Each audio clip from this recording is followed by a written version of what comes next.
إن الحمد لله نحمده ونستعينه ونستغفره ونعوذ بالله من شرور أنفسنا ومن سيئات أعمالنا من يهده الله فلا مضل له ومن يضلل فلا هادي له أشهد أن لا إله إلا الله وحده لا شريك له وأشهد أن محمدا عبده ورسوله يا أيها الذين آمنوا اتقوا الله حق تقاته ولا تموتن إلا وأنتم مسلمون أما بعد فإن أصدق الحديث كتاب الله وخير الهدي هدي محمد صلى الله عليه وسلم وشر الأمور محدثاتها وكل محدثة بدعة وكل بدعة ضلالة وكل ضلالة في النار. Ma'asyiral muslimin, jamaah salat Jumat yang dimuliakan oleh Allah. Di antara bentuk pemuliaan Allah Subhanahu wa taala terhadap para hambanya, Allah Subhanahu wa taala menyediakan untuk para hambanya apa yang bisa dinikmati oleh para hambanya di dunia ini. Allah Subhanahu wa taala menyediakan untuk mereka apa saja yang mereka butuhkan untuk kehidupan mereka selama mereka di dunia. Akan tetapi apa yang Allah Subhanahu wa taala sediakan ini tidak lain adalah sebagai penopang yang dapat membantu sang hamba tersebut untuk bisa melaksanakan tujuan Allah Subhanahu wa taala menciptakan mereka. Allah Subhanahu wa taala menciptakan mereka bukan untuk main-main, bukan untuk bersenda gurau, bukan untuk makan dan minum layaknya hayawan, akan tapi Allah Subhanahu wa taala menciptakan mereka untuk satu tujuan yang mulia, itu agar mereka menjadi muwahhid, agar mereka menjadi ahli tauhid, agar mereka menjadi orang-orang yang beribadah hanya menyembah Allah Subhanahu wa taala saja.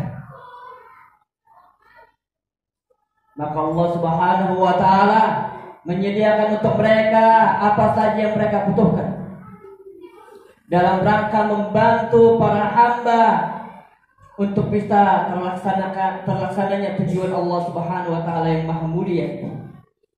Maka dari itu, apabila sang hamba ternyata tidak bisa menggunakan segala fasilitas yang Allah Subhanahu wa taala berikan kepada mereka untuk tujuan ini, maka Allah Subhanahu wa taala akan mengadab mereka. Maka Allah Subhanahu wa taala tidak akan memberikan kepada mereka kenikmatan yang akan mereka rasakan di akhirat nanti. Allah Subhanahu wa taala jadikan dunia ini sebagai tempat sebagai tempat ujian bagi para hamba. Allah Subhanahu wa taala tidak ciptakan para hamba untuk tujuan yang sia-sia. Kata Allah Subhanahu wa taala, ahasiban nas ayyutraku ayyaqulu amanna wa hum la yuftanun. Apakah manusia menyangka bahwa ketika dia telah mengucapkan amanna, kami telah beriman, maka mereka tidak lagi difitnah, tidak lagi diuji? Dan juga dalam ayat yang lain Allah Subhanahu wa taala terangkan, apa hasibtum annama khalaqnakum abasa wa annakum ilaina la turja'un? Apakah kalian wahai manusia menyangka bahwa kami menciptakan kalian ini untuk sesuatu yang sia-sia, yang tidak ada tujuannya, dan kalian tidak akan dikembalikan kepada kami? Ini merupakan pertanyaan inkari, karena umumnya para hamba mengingkari hal ini, menolak hal ini. Mereka menyangka bahwa Allah Subhanahu wa taala menciptakan mereka hanya untuk menikmati dunia yang Allah Subhanahu wa taala berikan kepada mereka. Dan dunia ini Allah Subhanahu wa taala jadikan tempat ujian untuk mereka. Siapakah di antara mereka yang paling baik amalnya? Dan ujian Allah Subhanahu wa taala berupa dunia ini sangatlah beragam. Dan yang paling terberat sebagaimana yang dikatakan oleh Al-Hafidz Ibnu Hajar Al-Asqalani, bahwa fitnah dunia yang paling terbesar adalah fitnah wanita. Allah Subhanahu wa taala menjadikan ucapan wanita pada urutan yang pertama di dalam ayatnya yang Allah Subhanahu wa taala sebutkan, zuyyina lin-nasi hubbus syahawati minan nisa. Telah diberikan keindahan, kecondongan kepada laki-laki mencintai syahwat yang pertama dari wanita. Maka Al-Hafidz Ibn Hajar Al-Asqalani beristinbat, berkesimpulan dari ayat ini, beliau mengatakan bahwa fitnah wanita merupakan fitnah yang terbesar, bahkan dia merupakan ummul fitnah, induknya fitnah. Maka dari itu Nabi SAW memperingatkan kita dari masalah ini. Karena apabila kita lebih mengedepankan fitnah yang satu ini, maka kita bisa terjatuh ke dalam kesyirikan. Karena wanita ini masuk ke dalam bagian dunia. Nabi SAW menyebutkan di dalam hadis yang mulia, kata beliau alaihi salatu wassalam, ittaqud dunya wattaqun nisa. Hendaknya kalian bertakwa kepada Allah Subhanahu wa taala dalam masalah dunia, dan juga hendaknya kalian bertakwa kepada Allah dalam masalah perempuan. Nabi SAW menyebutkan an-nisa secara khusus, padahal an-nisa masuk ke dalam bagian dunia, untuk menunjukkan kepada kita bahwa fitnah yang satu ini yang dikhususkan oleh Nabi SAW penyebutannya, ini merupakan fitnah yang sangat luar biasa. Karena betapa banyak para raja akhirnya terpeleset, para ahli agama, para ahli ibadah, akhirnya mereka keluar dari Islam, tersesat dari Shiratal Mustaqim. Kita lihat apa yang dilakukan oleh Abdurrahman bin Muljam, seorang Khawarij yang terfitnah dengan seorang wanita, di mana wanita ini meminta kepada Abdurrahman bin Muljam untuk mendatangkan kepada beliau, kepada wanita itu, kepalanya Amirul Mukminin Ali bin Abi Thalib radhiyallahu ta'ala anhu. Maka berjalanlah Abdurrahman bin Muljam menuju khalifah yang mulia, yang Nabi SAW katakan bahwa Ali bin Abi Thalib adalah orang yang mencintai Allah dan Rasulnya, dan Allah dan Rasulnya mencintai Ali bin Abi Thalib. Tapi Abdurrahman bin Muljam tidak peduli. Dia lebih memilih wanita itu. Dia datang dengan sombongnya menuju Ali bin Abi Thalib dengan membacakan ayat, wa minan nasi may yashri nafsahu bibtigha'a mardatillah. Dan di antara manusia ada yang menjual dirinya dalam rangka mencari keridhaan Allah. Berjalanlah dia menuju Madinah untuk membunuh khalifah yang mulia Ali bin Abi Thalib. Maka terbunuhlah khalifah yang mulia di atas seorang Abdurrahman yang terfitnah dikarenakan wanita. Inilah salah satu besarnya fitnah wanita. Inilah salah satu fitnah yang paling besar yang Allah Subhanahu wa taala uji laki-laki dengannya. Dan Nabi SAW tadi mengatakan, ittaqud dunya wattaqun nisa, fa inna awwala fitnati Bani Israil kanat fin nisa. Kata Nabi SAW, karena awal fitnah yang menimpa Bani Israil adalah wanita. Kita ingat bagaimana Yahya ibn Zakaria alaihi salatu wassalam mati di tangan seorang pria karena hasutan dari seorang wanita. Nabi yang mulia Yahya bin Zakaria mati dikarenakan hasutan laki-laki terhadap wanita. Aku qouli hada wa astaghfirullah li wa lakum.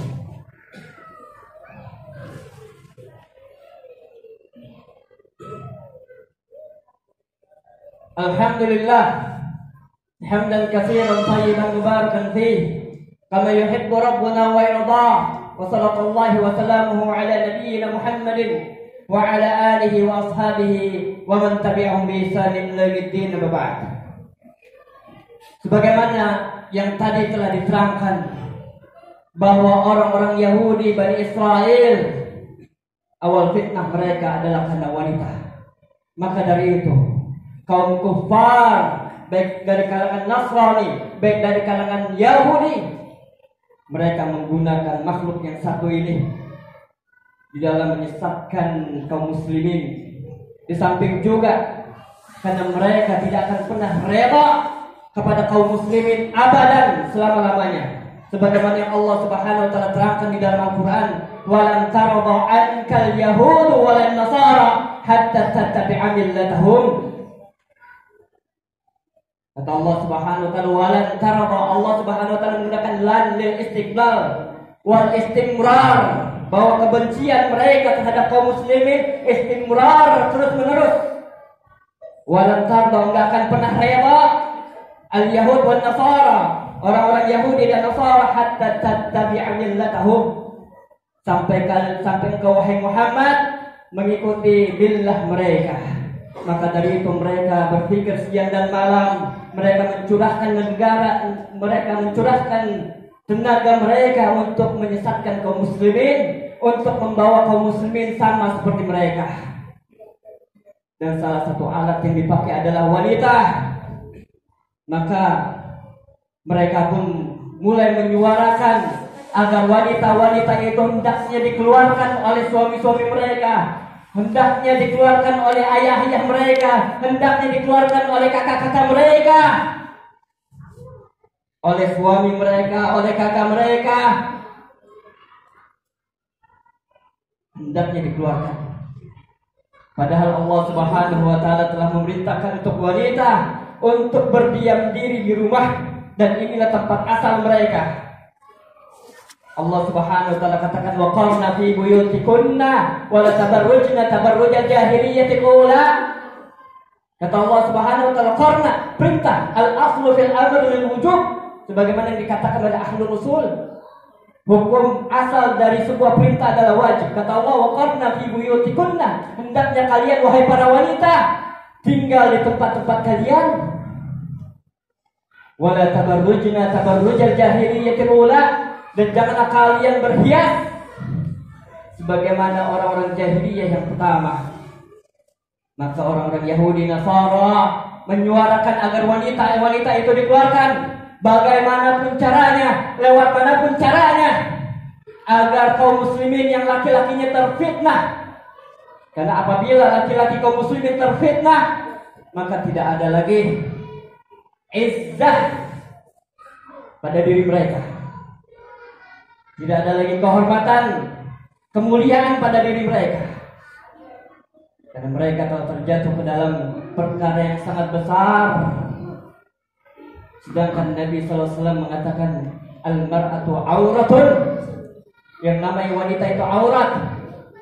Idza kharajat istasrafaha syaitan. Wanita itu aurat. Kalau wanita ini keluar, maka syaitan pun akan menghias-hiasinya.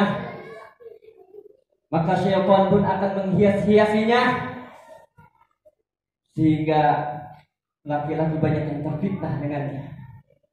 Maka dari Islam dengan karunia-Nya ini, dengan kenikmatan yang Allah Subhanahu wa taala berikan untuk kita, terhadap Islam ini Allah Subhanahu wa taala memberikan batasan-batasan untuk para wanita. Di samping untuk keselamatan kita dan juga untuk keselamatan mereka.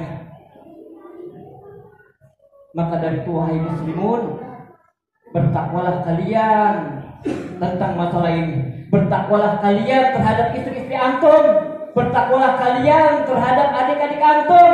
Bertakwalah kalian terhadap kakak-kakak antum yang wanita.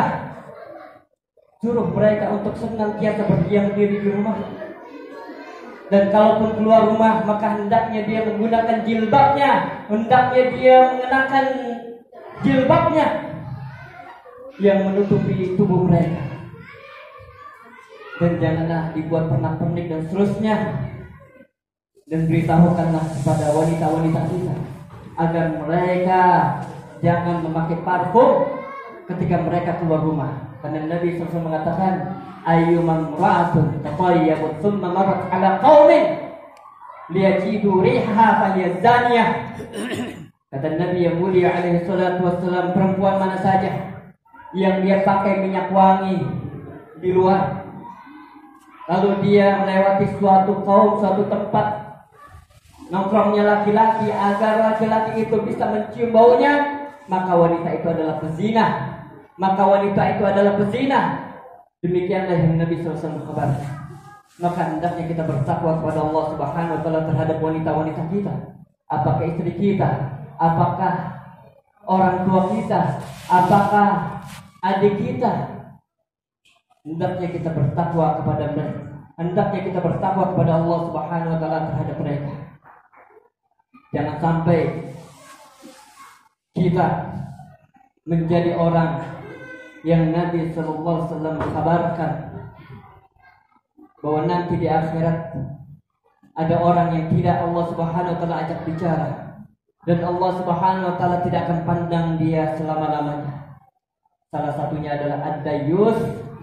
Salah satunya adalah dayyus, yaitu seorang laki-laki yang tidak memiliki kecemburuan terhadap anak dan istrinya, yang dia membiarkan anak dan istrinya tabarrujan, dia membiarkan anak istrinya berdandan, dia membiarkan anak istrinya dinikmati oleh laki-laki. Waliyadzubillah. Padahal ini merupakan dosa yang sangat besar yang terkadang kita tidak menyadarinya. Mudah-mudahan apa yang saya sampaikan ini menjadi nasihat untuk saya dan juga antum semua. Allahumma shalli ala Muhammad wa ala Muhammad kama shallaita ala Ibrahim wa ala Ibrahim innaka Hamidum Majid. وبارك على محمد وعلى محمد كما باركت على إبراهيم وعلى إبراهيم إنك حميد مجيد. اللهم اغفر للمسلمين والمسلمات والمؤمنين والمؤمنات الأحياء منهم والأموات. ربنا اغفر لنا ولإخواننا الذين سبقونا بالإيمان ولا تجعل في قلوبنا غلا للذين آمنوا ربنا إنك رؤوف رحيم. ربنا هب لنا من أزواجنا وذرياتنا قرة أعين وجعلنا للمتقين إماما. ربنا آتنا في الدنيا حسنة وفي الآخرة حسنة وقنا عذاب النار والحمد لله.